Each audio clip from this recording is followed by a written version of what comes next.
Good afternoon. I'm about to go through unemployment insurance. You should be thinking about everything that I'm saying through the lens of our project question, which is discuss the view that government intervention is necessary in response to the coronavirus. All right. So first, unemployment benefits. So what is unemployment insurance? And essentially, unemployment insurance is the government paying a fixed amount of money to a worker when they lose their job. Normally, this is between 40 to 50% of their income up to some cap. All right. And some people would argue that unemployment benefits create a disincentive to work because basically you're subsidizing unemployment, right? You're giving people money when they're unemployed. And so why would people want to give that up to become employed again? So there might be unintended consequences of this program. All right. Recently, we passed something called the CARES Act. This is the $2.2 trillion stimulus package. Part of the stimulus package was the $1,200 per person just cash that was sent out. That was what's called means tested. So higher income people didn't get it, but most Americans are going to get $1,200, right? And that was to try to prevent the loss of consumption. But let's put that aside. What we're looking at today is the massive expansion of unemployment insurance. So the government, the federal government, gave a tremendous amount of money to this program. So what does that mean? So basically, anyone who lost their job, anyone who was furloughed, anyone who was unable to find work for any reason related to the coronavirus, they are now eligible for unemployment insurance to get this check from the government. All right. And it's important to keep in mind that the amount is going to vary depending upon state. But regardless of how much the state gave, the federal government is now going to give an additional $600 a week. So the cheapest state was Mississippi. They gave $215 a week. And the most generous state was Massachusetts that gave $550 a week. All right. Now both states are going to give an additional $600 a week to anyone that is unemployed, all right, and eligible. So what does that mean? That means that Mississippi is now going to be giving $813. And that means Massachusetts is going to be giving over $1,000 a week to people that are unemployed. All right. That is massive increases in the generosity of this program. All right. And again, here you can see other examples of just very, very generous unemployment insurance. Right. Here you can see the minimum unemployment benefits by state. You can see Massachusetts is here the most generous, and Puerto Rico, not a state, but the least generous. But you can see these amounts, and what I'm hoping you're thinking is, okay, if you work a minimum wage job, you make $15 an hour, 40 hours a week is $600. This is more than all of that, right? This is way more than you would get paid if you worked full-time at a minimum wage job, all right? And that's what this is showing us. So traditionally, America has been concerned with the disincentive effects, right? The concern is that if you're too generous with the benefits, you're sort of lulling people out of the labor market. That's the worry, right? And we've seen that in Europe when they give more generous benefits than we do. So here you can see that traditionally, right, we would give maybe a 50% replacement or maybe even a little bit less. Right? So it's like, here's some money so that, you can buy basic necessities, but you should not become reliant on it. You should go back into the labor force. But now, after the CARES Act, look at what's happening to incentives, right? If you make less than $20 an hour, not only is your entire paycheck being covered, you might actually be better off unemployed. All right, you might actually be making more money unemployed. All right. Not only that, but we're expanding the duration of unemployment insurance. So we don't have permanent unemployment insurance. The idea is that it should be temporary. It should be sort of a buffer for people who don't have enough savings. And it's traditionally been 26 weeks.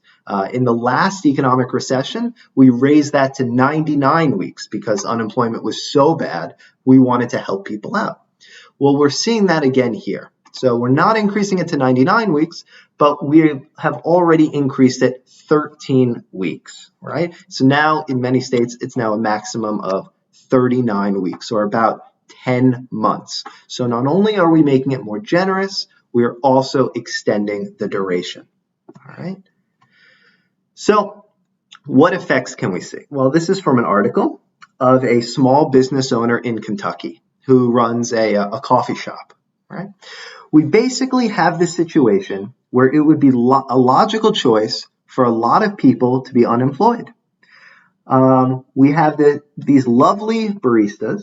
They're hardworking individuals, but literally this is the best possible pay of their lives they could possibly get to be unemployed. So what you get is you have some small business owners who now can't compete with the pay of unemployment insurance. In some places, right, unemployment insurance is now so generous that it's paying more than small business owners. So we'd want to keep this in mind when we think about the recovery and what incentives we're putting in place for the recovery. Is the labor going to be there when it needs to be? All right. So some lawmakers worried about the unintended consequences of this, right? Noting that $600 a week amounts to $15 an hour, which is the federal, more than twice the federal minimum wage. So yeah, people can be making more here than in a minimum wage job. Treasury Secretary Steve Mnuchin says the administration opted to provide a uniform federal unemployment benefit in order to get the money out the door quickly. So basically, we needed speed, right? Like the economy was contracting very rapidly. It was a very quick situation, and we wanted to just make sure that people had enough money to be able to afford everything that they needed. And yet the incentives are still very significant. All right. So what are the overarching pros and cons of unemployment insurance? So the pros are it helps people who lost their jobs through no fault of their own. So in fact, if you were fired for cause, you don't get unemployment insurance. But that's not the situation we see now. We see a rapid fall in aggregate demand and aggregate supply causing a much higher increase in the unemployment rate, and people are just being fired left and right, not because of anything that they did, right? So this is helping them maintain their consumption, right? So one study showed that if this program does not exist, then people's consumption would fall by about 22%. And because it exists and it replaces at least some of most people's income, the consumption only falls by about 7%. All right. The other thing to think about is not just for the individual, but for the economy as a whole. All right. Consumption is a component of aggregate demand.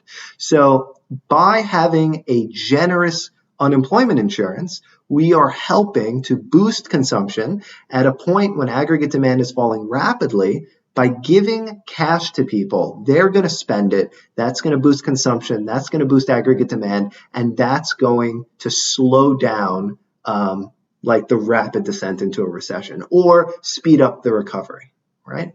So since we don't really seem to have any inflationary pressure right now, that could be a positive, right? But what are the costs, right? Or what's the downsides to this?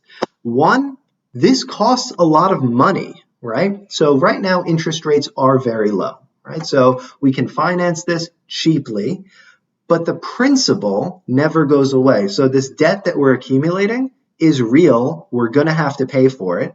We're probably not going to have crowding out right now because the private sector isn't using all of its resources as efficiently as possible.